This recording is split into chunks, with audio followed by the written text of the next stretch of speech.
Hello, welcome back to my channel. I'm Heidi and this is My Reading Life, and I'm here today to film a video reviewing the book that we read for the Book Naturalist Book Club in the month of May.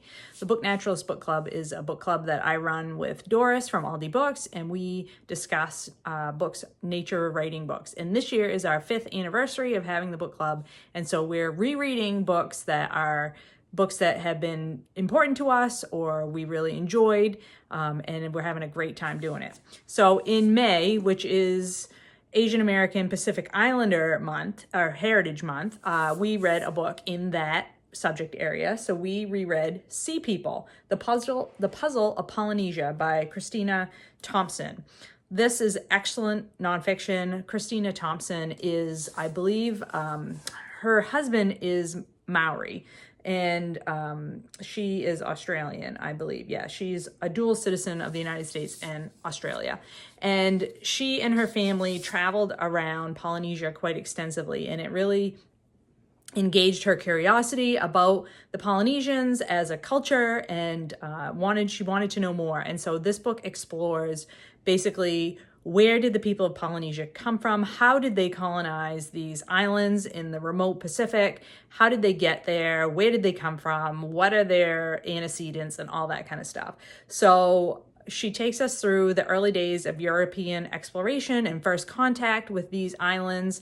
And the front of the book, at least in my version, the hardcover version, has this great map that shows what we mean when we talk about Polynesia. So basically this triangle in the Pacific, where one corner is New Zealand, one corner is Easter Island, and one corner is Hawaii. And so that is Polynesia. And you can see from the map that all of these places are very far from any other place. And so the idea that people were on these islands when the Europeans first arrived, like where did they come from? And so that's what she's exploring. And she goes through, the first contacts with people like James Cook and explorers like that, who they encountered, what those encounters were like. Super interesting. And then goes on to talk about the way that science developed and archaeology developed, and how we got to where we are today with what we think we know about the people of Polynesia and where they came from. So there's lots of interesting scientific information about archaeology in here, and also about how we learned about navigation from Western ideas of navigation, and then comparing that to how people of the Pacific Islands knew navigation and their ways of knowing how to move around on the ocean, which is so fascinating because it's completely different set of tools and skill sets and things like that people understood from following the stars in the sky and following the path of the waves and things like that, the winds and the other environmental cues that they picked up that allowed them to use canoes to travel these great distances, hundreds, in some cases thousands of miles from one island to the next. Just fascinating stuff. Like I said, this is a reread for me. It's just a great read. It's so excellently done. It's very engaging. It's very well written, and it isn't too technical. So she tells it like a story, and you really stay engaged with the different individuals that she's talking about, and she really brings it to life. So I very much enjoy this. She does cover topics like the Kon-Tiki expedition back in the 70s. She talks about things like Easter Island and how these giant statues, how did those come to be and what the theories are around that. So she handles all of the extinction of the moa birds in New Zealand. How did that happen? All these types of topics she explores, from the historical record and what the scientific theories are at the time, what the archaeological knowledge is of these types of places, peoples, and events.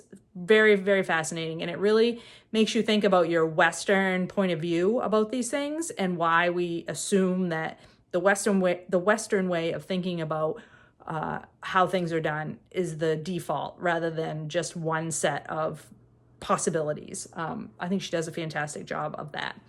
So as you can see, I marked lots of things in this book, and I will just pick one so that I can do a little reading for you, so you can understand the type of writing style that Christina Thompson has. So this is from early on in the book, page 24. Much has been made in histories of the Pacific about the problem of observer bias. Early European explorers saw the world through lenses that affected how they interpreted what they found. The Catholic Spanish and Portuguese of the 16th century were deeply concerned with the islanders' heathenism. The mercantile Dutch in the 17th century were preoccupied by what they had to trade. The French, coming along in the 18th century, were most interested in their social relations and the idea of what constituted a state of nature. Still, the project on which these explorers were embarked was, very broadly speaking, an empirical one. Their primary task was to discover what was out there and report back what they had seen. Naturally, there were other agendas: territorial expansion, political advantage, conquest, commerce. But on a quite fundamental level, the project was one of observation and reportage, and for the most part, they got better at it as the centuries wore on. So in that section of the book, she's talking about the age of exploration and encounters of Europeans and the Western countries with the people of Polynesia. And yeah, each section is, she does such a good job of exploring topics by their section and then pulling them all together in the end to describe these peoples that live in the Pacific Ocean on these islands and how they are, how we know what we know about them in their history and their past today. So excellent book. So glad that I reread this one. Enjoyed it just as much the second time as I did the first time I read it. That was what we read for May. And in the month of June, we will be reading a Dave Ghoulson book. This is A Sting in the Tail, My Adventures with Bumblebees. And Dave Ghoulson is the founder of the Bumblebee Conservation Trust, and he writes about insects.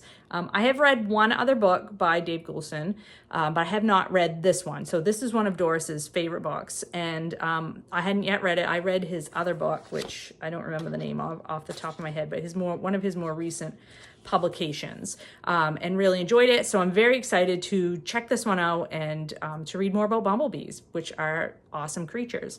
So I hope that you will join us in June to read A Sting in the Tail.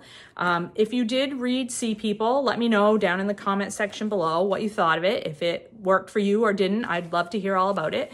I hope you're all doing well and finding some great books to read. I will talk to you later.